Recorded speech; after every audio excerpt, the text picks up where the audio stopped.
here now.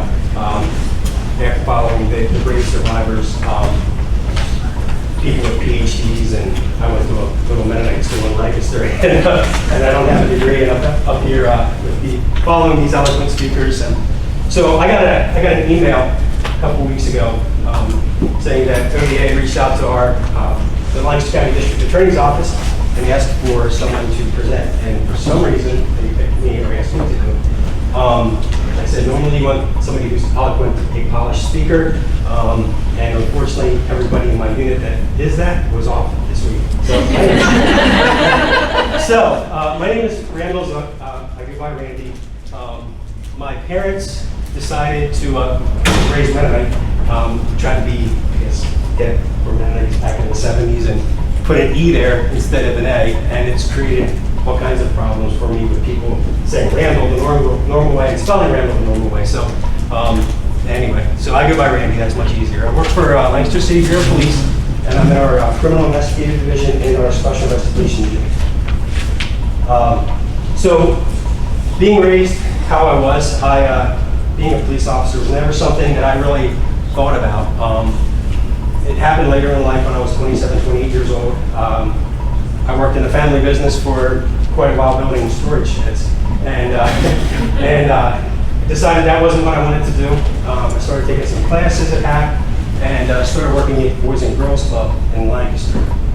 There I met a guy by the name of Dave Shell, who was born and raised in Lancaster City, went to McCaskey, and all he could talk about was taking the police test for Lancaster, getting in the gray uniform.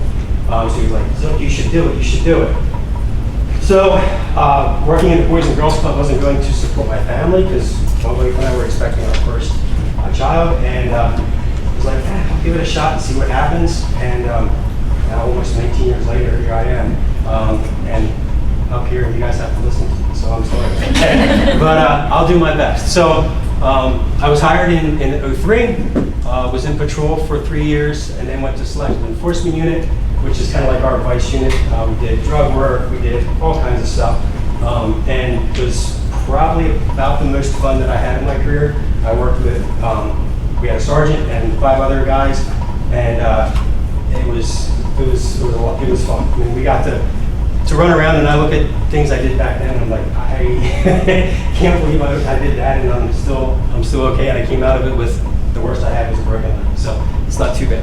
I was transferred to detectives in 2010, started out in property crime, and then after 6 months I was transferred to special investigations, and then was promoted to sergeant in 17, went back to patrol for a year, and then in 2019 I came back to supervise our SIU. And that's our unit. The far left is Jess Higgins and Gary Lowe. Heather Halstead in the pink, and she is, her primary responsibility is Megan's Law. We'll see later on in Lancaster City, we have around 240 offenders who are registered in Megan's Law just within Lancaster City. So it's basically a full-time job, and she does great with it. She is one of our hardest working detectives in our unit, brings the most charges, so she does and coordinates all the SVP notifications that we do. She we'll get the investigation request. She'll do the investigation request, and then she brings a ton of charges. She does great. Aaron Harnish, he now just got transferred, and all he does is hiring and backgrounds. We've had a hard time keeping staffing up, so he's a phenomenal detective. And then Lieutenant Burkheiser recently just got transferred to an admin, so stuck me by myself trying to supervise these guys and girls. And Ryan Hockley, myself, and then probably the most important person in our unit is Michelle Trout. She's our admin assistant, and she basically runs it, so she's phenomenal. We couldn't do it without her. So. And just as I guess like a warning, at some point later, there's a drawing that one of the victims, child victims, did of a male's penis for a case that we did that was critical evidence. So I included it, but I just wanted to let everybody know that it will be coming up at some point here in probably 20 or 30 slides. I didn't want anybody to be caught off guard by it, so just a heads up on that. So, SIU, we're a specialized unit within our detectives. We focus on crimes against children, elderly, physical and sexual assaults of adults as well. Right now we have 5 detectives and just 1 sergeant right now. Excuse me. The investigations can be physically, mentally, and emotionally demanding. But like I said, we have a phenomenal group who we communicate well. We're good support for each other. These are just some of the types of cases that we deal with. It's primarily a lot of crimes against children. Unfortunately, we do have some adult victims, but a lot of the stuff is child abuse. We also deal with runaways. If we have any child fatalities, we take those. We also do elder abuse, stalking, and then Megan's law compliance. Like I said, we have around 240 offenders that register within the city right now. And this is just one of our interview rooms. And this is one case where this survivor was incredibly raped. What this guy did to her was horrific. And in her CAC interview, the detail that she gave about things that he was doing to her and things that he was using on her were critical evidence that helped us obtain search warrants to go into this man's house and locate these devices. Clothing that he would have her wear a skirt, and where he kept it, and this detail was incredible. And through that, we were able to, we went in, we were able to find all this stuff. And I'll cover this as well, but for this case, it was so critical. It's one thing that we'll often do is in this case, because she was so young, she was 12 or 13 when she reported, we had her mom, they were neighbors to this man, and he babysat her. We had mom do a recorded phone call to him that we supervised and kind of helped steer mom along, and he admitted to basically everything on this phone call. So we had that recorded evidence, which made the case basically, between that and what we located with the search warrant, it made the case basically a slam dunk. And he got one of the biggest sentences we got in the county. It was like 85 to 130 years, something like that. So, I mean, it might have got bumped down a little bit, but he's not getting out of prison alive. And he's a despicable person. So how we receive allegations of child abuse, most of our cases come in through children and youth as 104s or LEOs, which are non-CYA cases. Even when I was a patrolman, I had no idea the amount of cases that our SIU handled, because most of them come directly from CYA to our unit. We also get reports, someone come directly to the police station, and then we'll get notifications from mandated reporters, some through schools, some through the hospitals when people show up there for treatment. So our reports per year, 2017, man, it was like, I don't forget the exact numbers. 2017 was like 360, 2018 was like 380, same with 2019. And then in 2021 so far, we have 210, and we're on track to far right there for 420. And that's just within Lancaster City. And again, that's such a wide range of cases, but from Megan's Law through child victims and adult victims. For the investigations, I think in Lancaster we're spoiled. My predecessor in supervising the unit is Sonia Stebbins. She ended up being promoted up to captain and then recently retired. She was instrumental in our team approach within the county. We have some phenomenal district attorneys. Karen Mansfield heads up there, the SVU in Lancaster. We have a very active victim witness staff in Lancaster County. We also have a really good relationship with the YWCA and SAPC. So we meet with them quarterly in meetings with the team to talk on strategy and issues that we need to address. And then our Children's Alliance is our CAC. And I think we're very, very fortunate, because my understanding is a lot of counties don't have the teamwork that we do. And that's through nothing that I've done. I've just been gifted with with a system that others before me have set up, and I'm benefiting from it now. So, investigative difficulties. A lot of times there's no witnesses. And sometimes we have uncooperative, nonverbal, or developmentally delayed victims. We have kiddos who are barely verbal, and we're getting reports of something fishy going on, but we have to work to build that up. It's often not an isolated occurrence, and unfortunately, kids are sometimes used non-credible, which is something that we have to work through. And I know there were some frustrations voiced earlier about the system, and my frustration, one of my frustrations is juries are pain in the butt to be blunt. I had a case with it was a rape that he gave basically a confession that was video and audio recorded. We had his DNA from her, and the one juror was still hung up because the lab report from PSP, it's not 100%. It's like one in the numbers are absurd that it's anybody else other than him. Like one in something quintillion, zillion something, and it, 26, 28 zeros that it's anybody other than him with a confession. And the one juror was hung up, and they deliberated for a couple hours before that juror finally came around. So that's that's one of the frustrating things, and that's one thing that our the team in the DA's office has to kind of work through before we end up getting approval to bring charges. And then sometimes you do get a non-offending parent who is still loyal to the perpetrator for whatever reason, and you kind of have to work through that as well. So an example of our team approach, the multidisciplinary team, this is a project we've been working on. This is the template. We realized a couple months ago that the pamphlet that our patrol officers had was probably from 2005 and had some outdated data on it as far as safe exams and procedures. So with the team, we kind of worked through getting this together. And this covers the different protocols. There's victim is less than 13, victim is 13 to 18, and then over 18. And just as this will be laminated and printed and handed out to pretty much all patrolmen within Lancaster County. So it's going to be put out by our DA's office.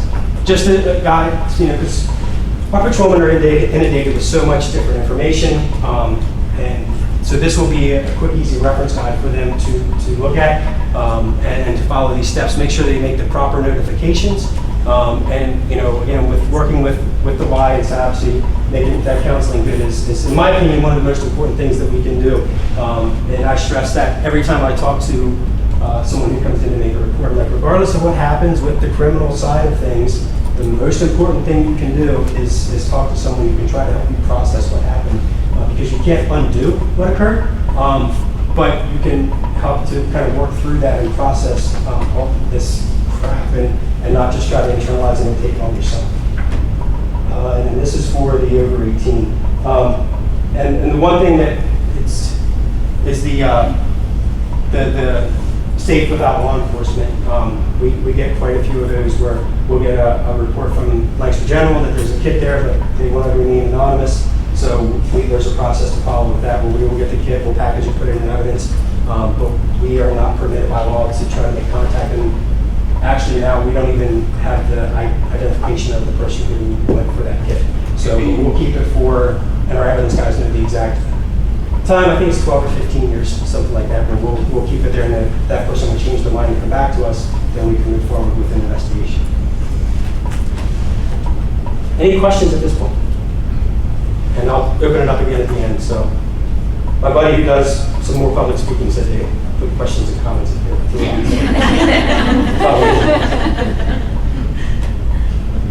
So the Children's Alliance, that's our CAC. It's for kiddos usually 2 to 17. There are exceptions to that. If there's an adult with some developmental disabilities, we can do the interview there. And they're through Lancaster General Hospital. They're trained forensic interviewers, and they will record the interview, and we'll observe through closed circuit TV in another room. And typically towards the end of the interview, they'll step out and come and ask us, hey, is there anything else that we should try to cover? The benefits, obviously, it's a safe environment. You have someone who is trained and knows how to talk to kiddos. They also do medical evaluations there as well.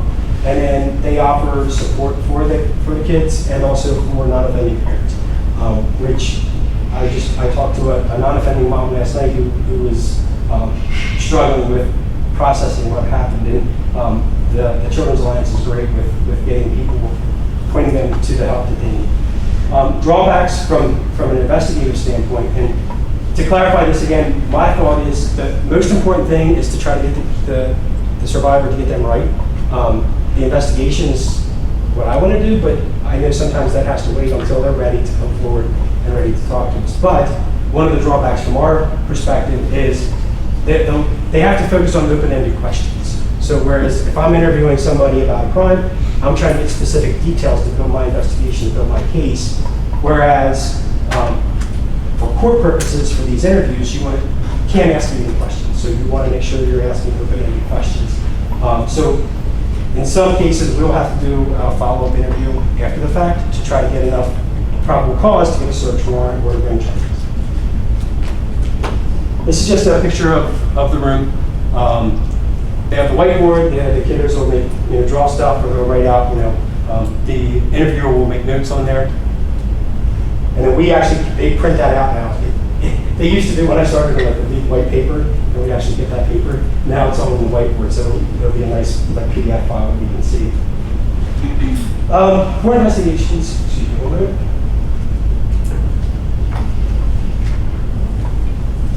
For child abuse investigations, we covered the alliance, but the forensic interview is typically the first step. Sometimes the SAFE will come first if it's within that 72-hour time frame. If it's outside of that, then the CAC will do the medical exam. We then begin doing background investigation into victim-suspect dynamics. Who is the suspect to the victim? Is it a family friend, or even a neighbor? Past contact with children and youth is very important. There's often prior interactions with the family, and this will give us good background for the investigation.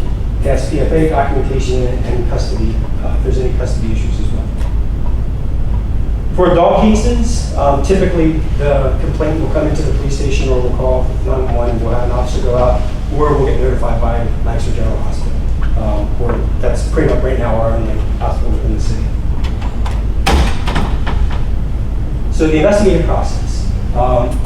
Obviously investigate the allegations. We have to do re-interviews and collect evidence, physical, videos, and this is one of the things with the DNA stuff that is really frustrating sometimes is a lot of times there's no DNA, there's no evidence there.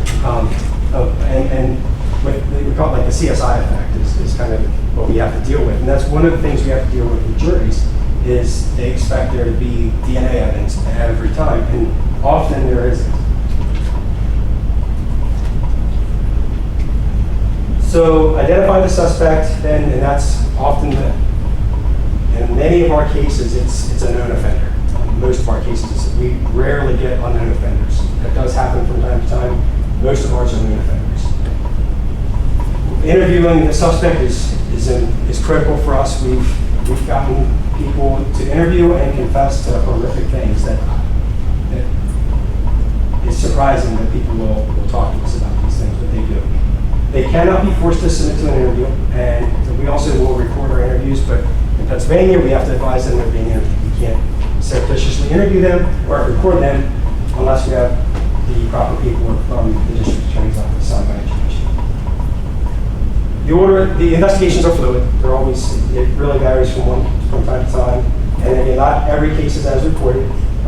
And not to diminish anything, but just we have on occasion had people that have said things that aren't accurate. So we have to keep an open mind as we go through the process.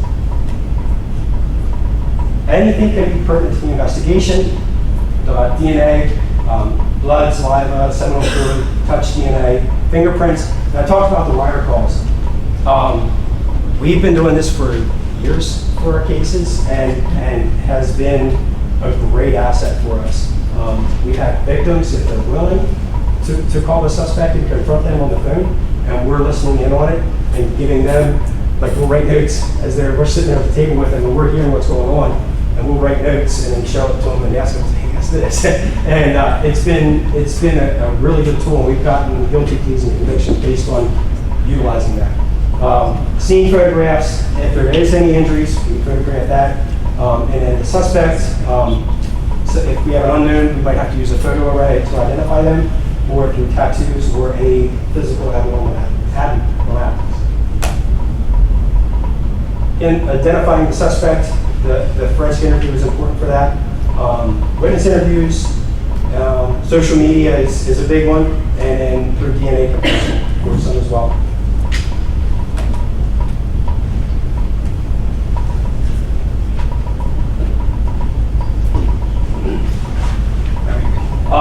So to interview the suspect, interview and interrogation are two different things.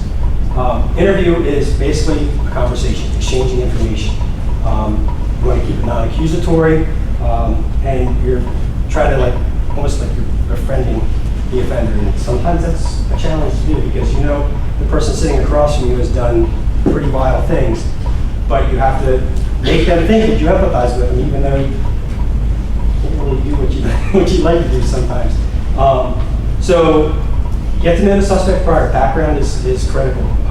Their criminal history, prior police contacts, then work on building rapport. And sometimes try to lock the suspect into their story. Sometimes lies that you know you can disprove are just as important as a full confession. And then interview should be done before the interrogation. And the difference is basically interrogation is more accusatory. Once you're to the point where you're like, you know this person did this thing, and you're going to go at them, you go from a conversation to basically a confrontation. And I will then do most of the talking and just keep going at the guy. So Miranda rights. The one interesting thing is on TV, you see as soon as somebody's arrested, they're Mirandized. Well, it's not necessarily accurate. There's two prongs to Miranda being required. It's custody and questioning about that case. So if they're not in custody and they know they're free to leave, you don't have to Mirandize. We've interviewed guys and we've interviewed offenders, and they've admitted to things, and we'll sometimes let them walk out or go down to the lobby and sit there for a while, and then we'll go arrest them after that. Sometimes we've done an interview and it turns into a full confession, and we know we're going to arrest them, so we'll call the district attorney's office and be like, hey, this is what's happening, this is what they said, this is what we're doing, and then if we want to continue talking to them, once we know that they're under arrest, then we will Mirandize and then continue questioning. But for certain cases, we've let somebody walk out and then arrested them later that day. But you have to have those two prongs. So if they're under arrest and you're not going to ask them questions, you don't have to Mirandize. But if they're under arrest and you're going to ask them questions about that crime, then you have to Mirandize. Does that make sense? Mm-hmm. So we'll use themes a lot of times. And again, it's hard to do something. It's hard to do. But you have to, again, make the offender feel like you empathize with them. What they did wasn't that bad. You try to minimize, well, you did this, but it wasn't that. This guy over here does this terrible thing. You're not that guy, you're this guy. And it sometimes it works, sometimes it doesn't, but you want to try to utilize that to go, okay, well, yeah, I didn't do that terrible thing, but my thing's not that bad. And often they'll open up and talk about it. And I'm sorry, but sometimes they want to feel like they're the victim in this. And that's one thing that's hard to do, knowing what they've done, is you end up like kind of playing that role, like, yeah, you're the victim here. The chicken nuggets. This was used in one of them. I didn't come up with it, but there's hormones in these chicken nuggets and all this processed food, and it makes kids develop so much faster. And it was this whole thing that they went, and this guy went for it and ended up confessing, and we were able to charge him and he pled guilty. It worked. So just finding that something that works and then trying to utilize that to get them to talk to you. So again, we talked about like minimizing, like take something that's a severe word like penetration and use like fondling. And again, it's I'm sorry. It's hard to say that in front of knowing what some of you survivors have gone through, but it's some of the tools that we will use to get what we need to bring a successful prosecution. As officers, as detectives, our job is to gather information, interview everybody, get everything together, and we work with the DA's office pretty consistently on cases. Sometimes they're on board like the day of. Once we have our reports completed, we forward everything to the district attorney's office. It gets assigned to an attorney, and then the decision on prosecution is with them. If I feel strongly about a case and they're leaning to not prosecute, I try to go to bat for my case and for my victim.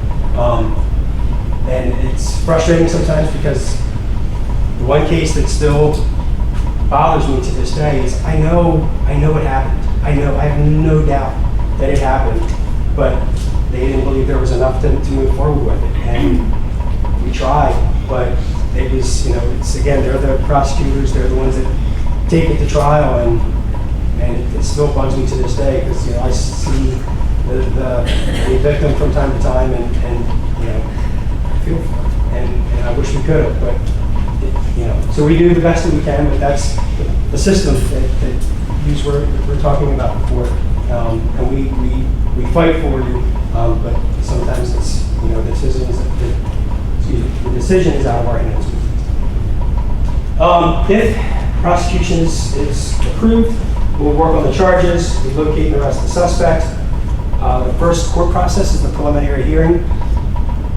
For a while, Pennsylvania, we had case law where there was a hearsay exemption, which was phenomenal.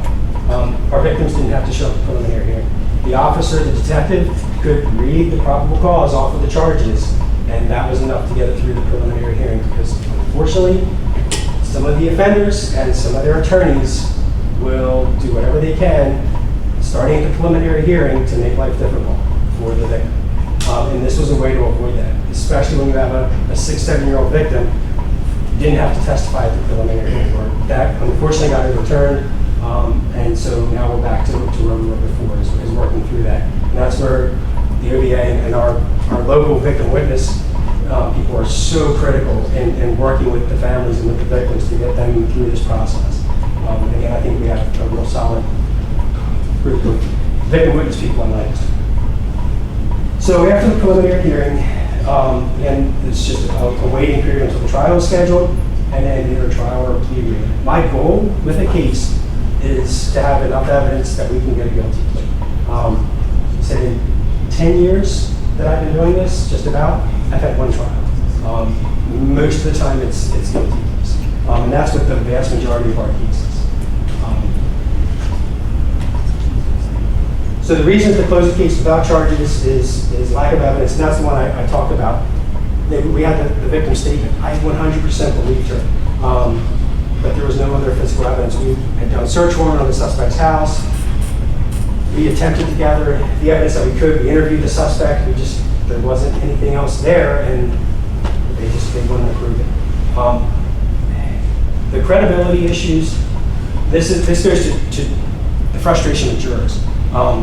One of the other detectives had a case where it was at the time, the girl was early teens, maybe younger, preteen. By the time the report came in, got the investigation done, it was a trial, she was now like 17, 18 years old. She now was had done well with processing and was moving forward. She had a boyfriend, a solid relationship. She was at I don't know if it was during deliberations, at some point during the trial, she was outside and was seen, and I'm sorry, this isn't even a credibility, this is just what perception. She was laughing with her boyfriend and joking around with her boyfriend, and the juror saw that. And that was something that ended up being a hiccup in that case.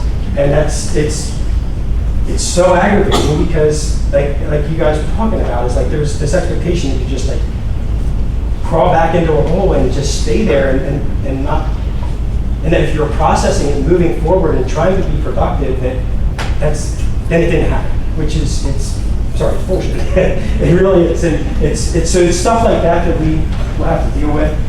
We do get cases where the victim will maybe have lied in a previous case, or if our DA's office, and if there's like a past perjury charge or something like that, that's something that has to come out, that will come out during trial, so that's something that they have to consider as well. Sometimes the victims just are not ready to testify, and it takes sometimes years before they're even willing to come in and make the report. And that's where SAPC and the Children's Alliance and that support service will work through counseling. And we've had kids that have come in, done the interview, they're not ready to move forward. They'll do a long series of interviews over sometimes a period of months or years to get them to the point where they're finally able to move forward. We've had cases with victims recanting, and sometimes, again, we talk about the non-offending parent being difficult, and sometimes parents just won't let their kids testify. Question, comments? Listen to his voice. Yes.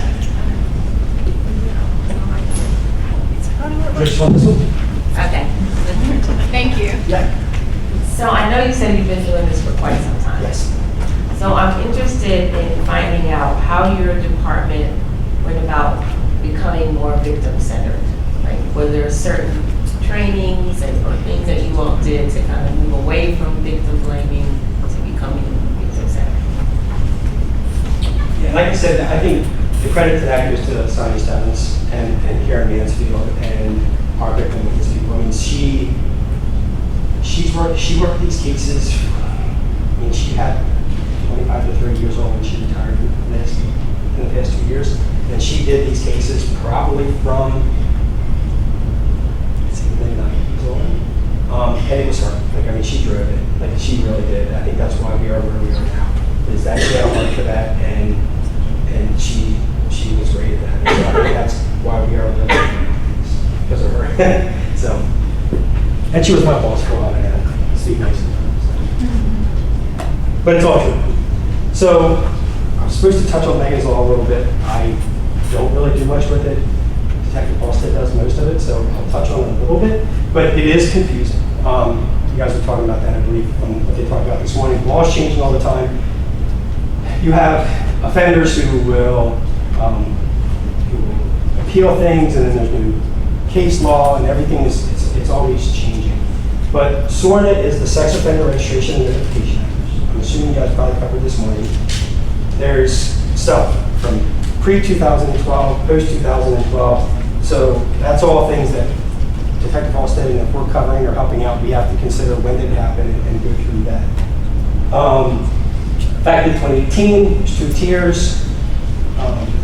Offenses before 2012 and those after, and the requirements for each one are different.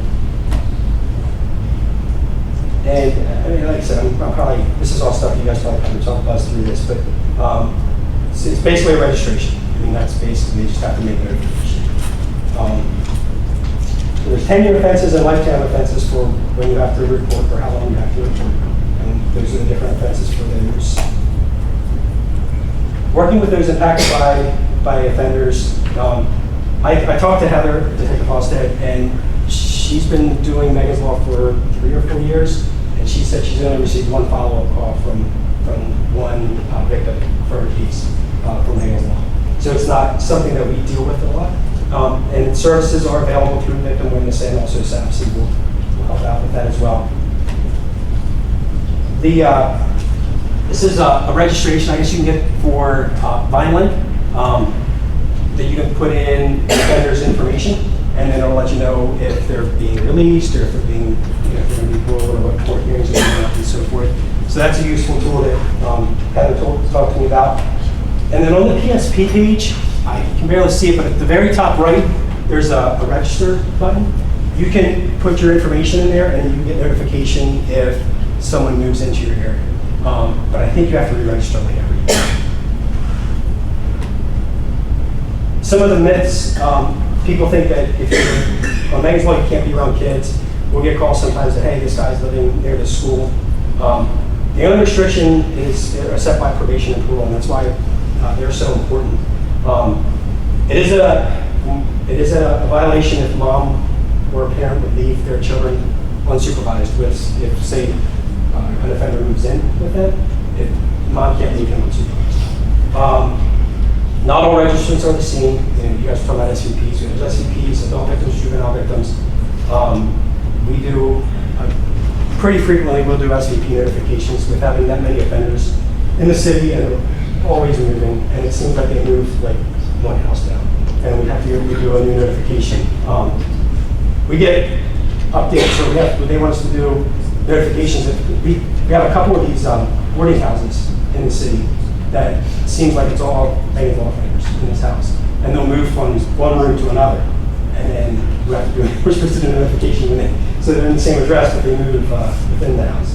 As far as recidivism, I did a quick search online for this.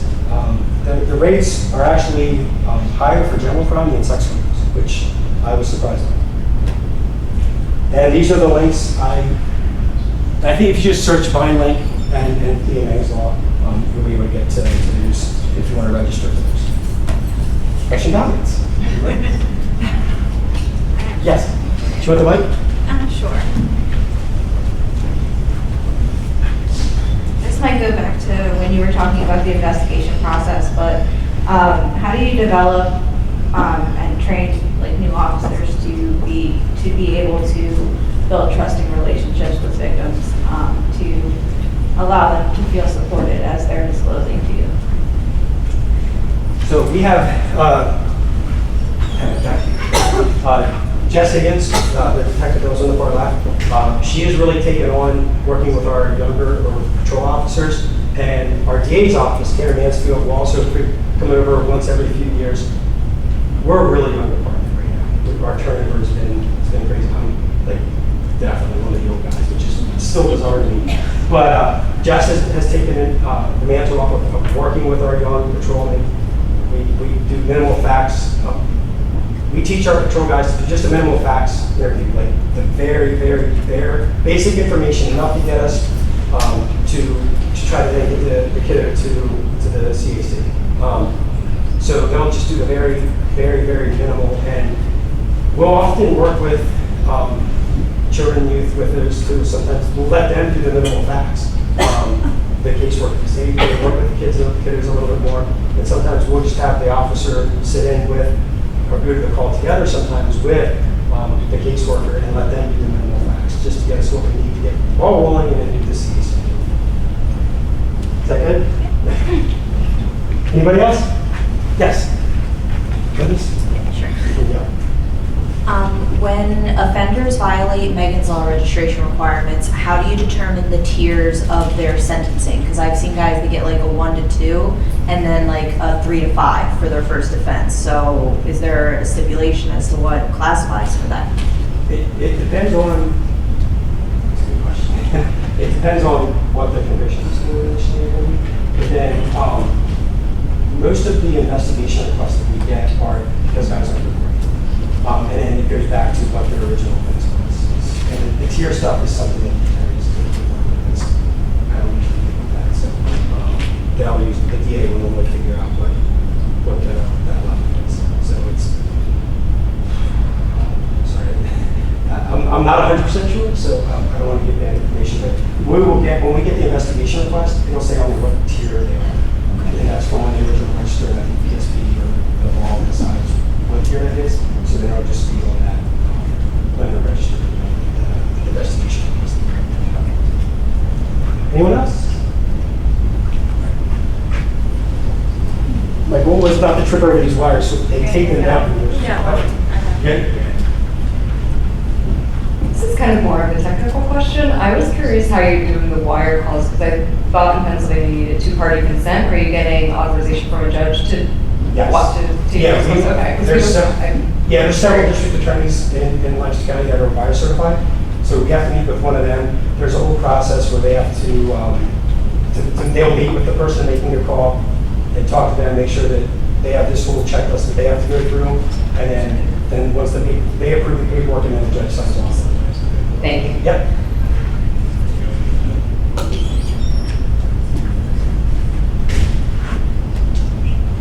Okay. This is the fun one. So I brought a prop. So it just looks like we got a call from Michael Ford's employees that this guy was acting suspicious. And you can see the platform in there. And a video camera mounted to that platform. And they had those clothes there on top of the camera to try to hide it.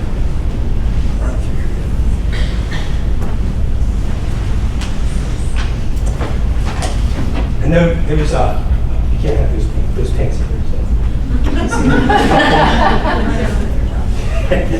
so. Some people think I'm crazy.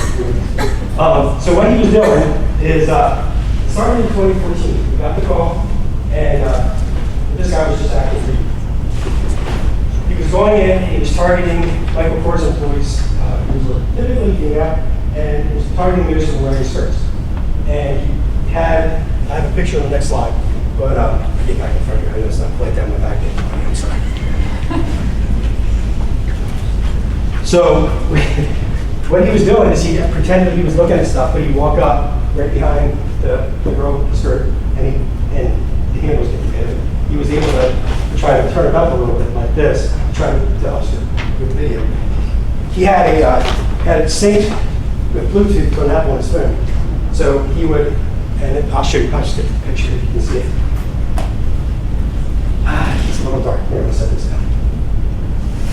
So he had a sweater folded over his left arm, his phone here, and then the back was in his right hand. Yeah. And so you could see what he was getting, and so you knew he was pointing in the right direction. So we got the call. You guys hear from Mike at all? Mike. So we get the call in 2014. We go out. I was out there. We had a great video, but the guy was gone until we got there. And then, so we put it out to the press. We couldn't identify him, and we got video from other stores, but we weren't able to identify the guy. The following year, in 2015, then I was at my family Christmas dinner, and the detectives that were working called me like, "Hey, we got the guy." So here he went back again in 2015 and did the same thing, but the girls that were working at Michael Kors recognized him like right away. Called him, and the mall security actually went out and held him there until we got there. We ended up interviewing him, and they interviewed him. He admitted to everything, and we did a search warrant and dumped his phone, and we were able to charge him with the invasion of privacy and the other stuff for that. He had a ton of video. He was going all around Park City Mall in Lancaster. He was going probably some other places that we never were able to identify where else he was or any other victims, but we were able to charge him for the victims at Michael Kors. Okay, so this is the one that I warned you about. Sorry to get more. This was soon after I went to SIU, and this wasn't my case. This was Sergeant Newall, Detective Newall, who's now with the AG's office. The victim was 7 years old. She disclosed that a family friend had assaulted her. She was interviewed at the Forensic Alliance, and during the interview, she described the suspect's penis and actually drew it on the whiteboard that he showed. He was interviewed and denied having any contact with the victim. As far as any sexual contact, that she never saw him naked. There's no way to know how. One of the other unusual investigative techniques that we have done is we will get search warrants for body photos of offenders. Because sometimes the victim will describe specific things about genitalia or a tattoo, a scar, or a mark, that there's no way they're going to know that that's there unless this actually happened. So we got a search warrant, and it's one of the things I never thought I would do as a police officer, but it's a very useful tool. We got the search warrant, and so I'll show you the picture now. We passed it so we don't leave it up. But it was, this is what the girl drew. And what's important about this is she drew and described it the brownstone. So when we got the search warrant and took pictures of his penis, he had genital warts on the side of his penis. And there's no way that she would have known that. So he ended up pleading guilty. It was a slam dunk thing. And that's where the information that she gave us, and she was incredibly brave, was critical in making sure this guy spends a long time in jail. All right, let me pass that. So, another one. Probably on time. Good. Okay. This is one that I had that was, when I first got the report, I'm like, it's something that's on Law and Order. It doesn't seem like it's a case. A neighbor called, actually went to one of our school resource officers and said that, hey, my neighbor has been acting weird. He's been talking about having a girlfriend from Chicago, 15-year-old, and he has her at the house right now. And I'm like, come on, like really, like, you should, like, who goes and brings a 15-year-old back from Chicago? He had his cell phone, so I went up and talked to him, and he shows me a video of the bad guy walking into the house with this girl. And I'm like, okay. So we started trying to look for them to find them. They're not at the house. Detectives went out to the house. They ended up going in because we were worried for the girl's safety. At that point, we had corroboration. Forced the door open. They found her backpack with her school ID, and sure enough, she's from Chicago. We ended up checking with Chicago police. She had just been entered as a runaway, missing by her mother the day before. So we start rolling with the investigation. Put everything out. Our guys are looking all over the city for them. We end up finding them like a day later, and she's with us. Thank you. Flew through the water.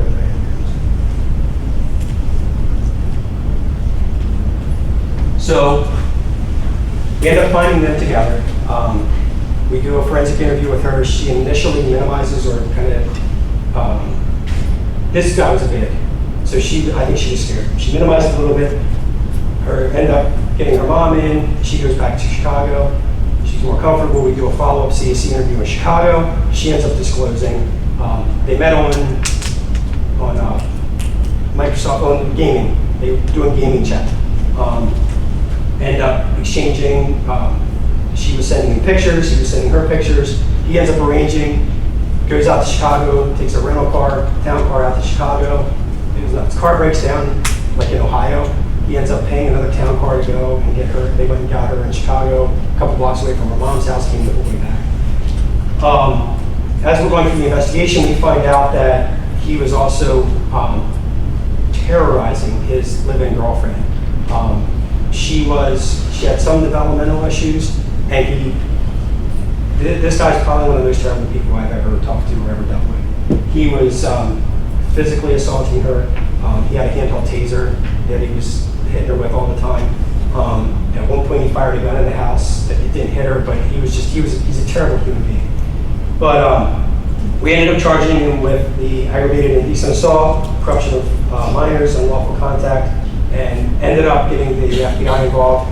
Myself and Detective Lowe are on the Crimes Against Children Task Force with the FBI's task force officers, so we were able to coordinate that with one of the agents. So he was charged federally for that and got 10 years for that, which I was still a little disappointed with because I won't criticize anybody. I thought he deserved more. But then we charged him locally with the domestic violence stuff on his girlfriend and wife, with ag assault, multiple counts of aggravated assault, a bunch of other stuff, and our local judge hit him with 12 to 30 years consecutive to his tenure federally. So he's going to be away for a long time. He's a terrible person. And that's a snip from the video. It's real. It's not great, but it showed him and her getting out of the car. And that great car was a Mercedes that she stole money from her mom, and they went and bought this Mercedes off the Craigslist when they got back here. So, yeah. All right. So this is another one. We have two more yet. This one came in, again, was a crazy one, but this guy was communicating online with two different girls. Both of them were undercover officers. One in Oregon and one in Baltimore. So his batting average is not that great, but it was good for us. When we first get the one from Oregon, the detective calls in and is like, hey, I have this case going on, we start looking into it. We'll do background stuff through the state police through PASIC, which is the criminal intel. And so I ran his bio to try to get information on him. And I come into work on nights, I come in the next day, and I have a call from a Baltimore detective. It's like, hey, why'd you run this guy? And I explained to him, he starts laughing. He's like, I got the same thing. So we ended up having the Baltimore guy continuing to chat with him. We end up arranging a meet at Park City. And the Baltimore cop actually came up to Lancaster and was chatting with him. They were going to meet in Park City, and he talked about, he has an Explorer, he can afford down the back seats and stuff like that. And the undercover was portraying himself as, I think, a 13, 14-year-old. I don't remember, I'm sorry. But, so we set up the sting, we have guys in plain clothes in the mall, myself and the ADA were up in the security office watching the surveillance cameras, and sure enough, he comes in and comes walking into the food court thinking that's where she is, and so this was the profile that was used. It's actually a vice cop from Baltimore who's like young looking. So they had this, it was fascinating. They had pictures of her, they had a bedroom stage set up with like vampire posters in the back, and she's like there on the bed and stuff. And it was great. So he was expecting to meet Heidi, and instead he met Detective Lowe and some of the other guys. Detective Lowe was there, had a hard hat, he's walking around the wall with a hard hat on. It was great. So yeah, so that was a good one. And then this was his Explorer, and you can see in the back there, he had it set up, he had blankets, he had stuffed animals back there. I don't know if you all can see that. There's like there's a big stuffed dog there, there's blankets. I mean, there was no doubt what his intention was. So he ended up pleading guilty to 6 to 10, I believe. So that was good. We get pretty good sentences. Our judges are pretty good. When I told the Baltimore guy, the Oregon guy, that's what he got, he was surprised. Because a lot of other places don't get those sentences. So the Lancaster judges are typically pretty good with sentences, especially in key cases. All right, and this is one for, just shows how important the relationship with probation is with us. This one was the victim, and this wasn't my case, but the victim was getting love letters from this creepy guy. And he went by stand, he ended up being a 51-year-old male who lived across the victim, and he had a crush on her. And unbeknownst to her family, he had been following her for several months. We ended up getting the case. He's arrested and charged with stalking and convicted. He ends up going to prison, and he wrote a letter to a friend that God brought them together. He's released from prison and he was placed on GPS monitoring, which was huge. So, again, it's not that great, but if you can see up here in the middle of that circle there, so he lived over there. So you can see the plot going across King Street. And anybody want to guess where she lived? It's like right in the middle there. And it was like, he was just like doing laps around that block. So, and then on the other side there is some sidewalk art that he put with her initials and his initials. So based off of that GPS monitoring, in addition to the pictures, he was able to be charged again and went to prison and ended up, he passed away in prison. That's where the working with probation parole with the GPS monitoring is so important. And some of our judges have started giving geographic restrictions for some people as well, and this is for several different things. The one thing is, like last year we had an officer involved shooting in September. We had riots at our police station. Several people were charged. One of the conditions was geographic; they couldn't be within a block of our building, and that helped kind of subside some of the stuff. But they do it for other cases as well, and that's a very important tool. So this is kind of why we do what we do. These weren't my cases, but I helped on some of the 4 kiddos to the right were murdered in a house fire.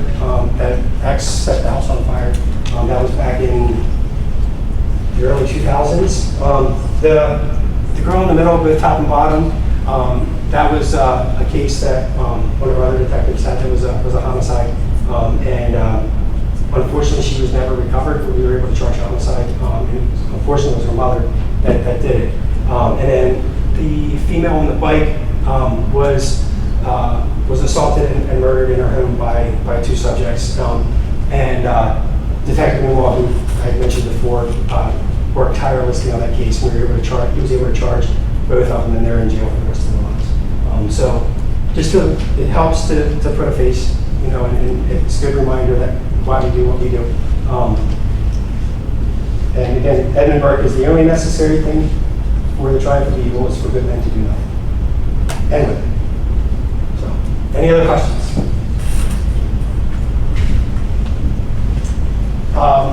My contact info is up there. If you guys ever need anything in Lancaster, let me know. Call me. That's my direct line to my desk and my email.